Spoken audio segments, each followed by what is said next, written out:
तो दोस्तों आज हम सीखने वाले हैं कंपोनेंट कैसे बनाते हैं। और ब्लड बैंक में यह सबसे इम्पोर्टेंट काम होता है कंपोनेंट बनाना। ये जो आप बैग देख रहे हैं यह बैग है triple bag with CPDA anti coagulant mix triple bag जिसे हम बोलते हैं। इसमें सबसे पहले जिस बैग में आप देख रहे हैं ब्लड है वह मदर बैग कहलाता है, और इसके साथ जो दो बैग और होते हैं वह सैटेलाइट बैग कहलाते हैं। सबसे पहले हम मदर बैग में जो भी इसके मेन ट्यूब में जो ब्लड रहता है उसको हम इजीली रिमूव कर लेते हैं ब्लड, ताकि वो ब्लड सेंट्रीफ्यूज के टाइम प्लाज्मा को रेड्स ना करे। तो इसको इजीली हल्के हाथों से इस तरह से प्रेस करके पुश करके धीरे धीरे इसका जो ट्यूब का ब्लड है इसको हम ब्लड बैग के अंदर रिमूव कर लेते हैं। और इसको बहुत ही हल्के हाथों से प्रेस करना है, पुश करना है। इस बात का विशेष ध्यान रखें, इसमें ज़्यादा कोई आपको जोर नहीं लगाना है वरना आपके ब्लड बैग डैमेज हो सकते हैं। और ये जो दो बैग हैं ये होते हैं सैटेलाइट बैग, जिनका यूज़ हम जनरली एक बैग का FFP और एक का PC बनाने में करते हैं। बट यहाँ हम केवल FFP बनाने वाले हैं। PC बनाने के लिए हम आपको अगले वीडियो में दिखाएंगे किस तरह से PC बनाए जाते हैं। अब इन दोनों बैग को मदर बैग के पीछे सेम पोजीशन पर रखते हैं, और मदर बैग की जो मेन ट्यूब होती है इसको तीनों बैगों के चारों तरफ से इसको हम बहुत ही हल्के हाथों से कवर कर देते हैं, उसको हम बांध देते हैं, ताकि तीनों बैग जो हम बकेट में बैग रखेंगे उस बकेट में बैग यहाँ वहाँ ना हो सेंट्रीफ्यूगेशन के दौरान। इस तरह से हम तीनों बैग को आपस में एक दूसरे से बांध देते हैं, ताकि ये बैग पता ही है आपको कि यहाँ वहाँ ना हो सेंट्रीफ्यूगेशन के टाइम पे। और लगभग ये हमारे जो बैग है वह बन के रेडी हो चुका है। ये जो सैटेलाइट बैग की ट्यूब होती हैं इनको मदर बैग की ट्यूब के नीचे से इसको इस तरह से हम निकाल के रखते हैं। और ये फाइनली हमारा बैग कंप्लीट हो चुका है, रेडी हो चुका है सेंट्रीफ्यूगेशन के लिए। और ये है हमारी सेंट्रीफ्यूज मशीन एलटेक कंपनी की, जो कि 450 से लेकर 5000 RPM तक 8 ब्लड बैग को, ट्रिपल ब्लड बैग होते हैं, इनका यूज़ हम इसमें कर सकते हैं। और सबसे पहले हम इसका कवर निकालेंगे। इजीली इसका कवर निकाल कर ऊपर इसके लिए एक जगह बनाई गई है स्पेशली, उसमें हम इसको लगाएंगे। ये हमारी बकेट होती हैं, एक बकेट में हम 2 ब्लड बैग का यूज़ कर सकते, तो हम इसमें 8 ब्लड बैग एक बार में सेंट्रीफ्यूज कर सकते हैं। ये देखिए इस तरह से बकेट में हम ब्लड बैग को रखेंगे। चूँकि यह 350 ml का ब्लड बैग है इसलिए इस बकेट में बहुत ही आसानी से इजीली हम इसमें रख सकते हैं। और इस तरह से हम 1 बाय 1 हमारे बकेट को फिल करेंगे, इनमें हम ब्लड बैग रखते हैं। ये हमारा दूसरा ब्लड बैग है। इस तरह से हमारा यह बकेट तैयार हो चुका है। इसी तरह से हम बाकी बकेट को भी तैयार करेंगे। और इसके बाद जो सबसे इम्पोर्टेंट काम होता है वो होता है बकेट का बैलेंस करना। यह है बैलेंस मशीन, और इससे हम सबसे पहले हमारे दोनों और चारों बकेट का हम बैलेंस करेंगे। ये याद रखना बहुत ज़रूरी है कि बकेट का बैलेंस सेम होना चाहिए। अगर 1 ग्राम भी बैलेंस यहाँ से वहाँ होता है तो सेंट्रीफ्यूज मशीन में सेंट्रीफ्यूगेशन के लिए कुछ भी प्रॉब्लम हो सकती है।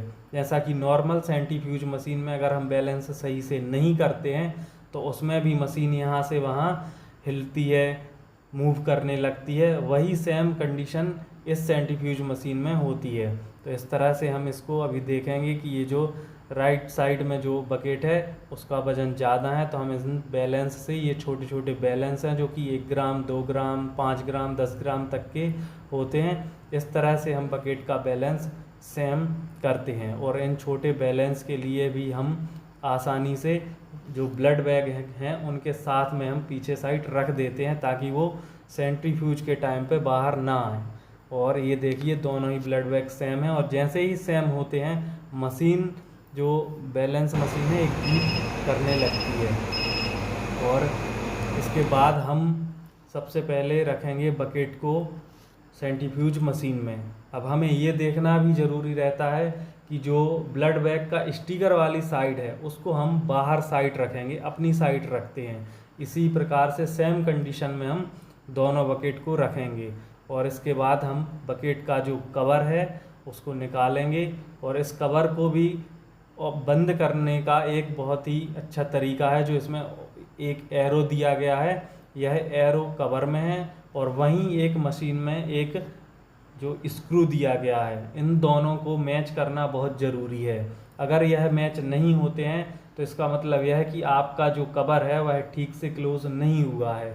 इसलिए हमें कवर को क्लोज करने से पहले यह ज़रूर देखना है कि हमारा जो एरो है और जो कवर का स्क्रू है वह सेम पोजीशन में होना चाहिए। इस बात का विशेष ध्यान रखना चाहिए, नहीं तो आपकी मशीन में कुछ भी प्रॉब्लम हो सकती है। और इसके बाद हम मशीन का कवर करेंगे, मेन कवर जो है बंद करेंगे। इसको भी एक बार देखना ज़रूरी है कि यह सही से बंद हुआ है या नहीं। इसके बाद मशीन को मेन स्विच से ऑन करेंगे। अब इस मशीन में हम देखेंगे दो तरह के प्रोग्राम जो हैं वह पहले से सेट होते हैं। एक होता है स्लो स्पिन पर और दूसरा होता है फास्ट स्पिन पर। चूँकि अभी हम FFP बना रहे हैं तो इसको हम फास्ट स्पिन पर सेंट्रीफ्यूज करेंगे, जो कि लगभग 4500 RPM पर हम इसको सेंट्रीफ्यूज करेंगे। अब इस मशीन की डिस्प्ले में आप देख सकते हैं, सबसे पहले ये आपको दिखाया जा रहा है RPM जो कि बढ़ रहा है धीरे धीरे। उसके बाद टेम्परेचर भी जो कि करीब 18-19 तक इसको मेंटेन करके रखता है। और फाइनली हमारे ब्लड जो है सेंट्रीफ्यूज हो चुका है। इसको हम इसमें से मशीन से निकालते हैं बाहर और अब इसको हम सेपरेट करेंगे दूसरे बैग जो कि सैटेलाइट बैग होते हैं उसमें। यह एक तरह का लॉक होता है जिसका यूज़ ट्यूब को लॉक करने में किया जाता है ब्लड सेपरेट करने के दौरान। अब हमें बकेट से ब्लड को इजीली हल्के हाथों से निकालना है ताकि हमारे ब्लड मिक्स ना हो जाएं। और ये मशीन है प्लाज्मा एक्सप्रेसर या प्लाज्मा सेपरेटर भी इसे हम कहते हैं। ब्लड को सबसे पहले इसकी ट्यूब से निकालेंगे और जो मदर बैग है उसको हम प्लाज्मा एक्सप्रेसर में रखेंगे या प्लाज्मा सेपरेटर भी हम इसे कहते हैं। और इसके बाद जो सैटेलाइट बैग होते हैं जिसमें हम FFP बनाने वाले हैं उसको हम बैलेंस के ऊपर रखते हैं। जो सैटेलाइट बैग हैं उनमें बराबर प्रॉपर तरीके से लेबलिंग होना चाहिए, blood bag, expiry, collection date और ब्लड ग्रुप मोस्ट इम्पोर्टेंट। ये जो लॉक हमने दिखाया था यह लॉक हम इसमें लगाएंगे और इसके बाद जो है वह हम जो FFP जिसमें हम ले रहे हैं उसको हम रखेंगे बैलेंस के ऊपर।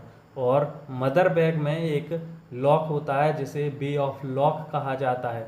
जब तक हम इस लॉक को ब्रेक नहीं करते हैं तब तक इसमें से जो है प्लाज्मा वह सैटेलाइट बैग में नहीं जाएगा। यह होता है वह लॉक। इस लॉक को ब्रेक करना ज़रूरी होता है, तभी इसमें से जो है वह प्लाज्मा आपके सैटेलाइट बैग में आएगी। देखिए हमने लॉक को ब्रेक किया और यहाँ पर FFP जो है प्लाज्मा हमारे सैटेलाइट बैग में आना स्टार्ट हो गया है।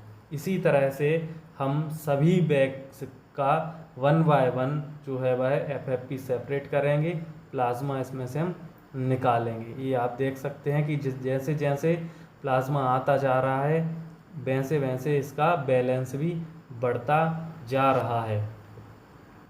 350 ml का यह ब्लड बैग होता है जिसमें से हम करीब 100 ml प्लाज्मा FFP को हम सेपरेट करेंगे और बाकी इसमें 200 या 250 ml जो है वह PRVC रहेगा, जो कि होल ब्लड से ज़्यादा इम्पोर्टेंट होता है। होल ब्लड से ज़्यादा इसमें HB बढ़ता है पेशेंट के लिए। ये हमारा प्लाज्मा FFP सेपरेट हो चुका है। अब इसमें हम जो ट्यूब होती है उसमें थोड़ा सा प्लाज्मा हम बचा के रखते हैं। ट्यूब को इस तरह से काटते हैं ताकि जो PRVC का जो प्लाज्मा है वह हमें क्रॉस मैच के टाइम पर यूज़ किया जा सके। और ये हमारा FFP एक दूसरे बैग में सेपरेट हो चुका है।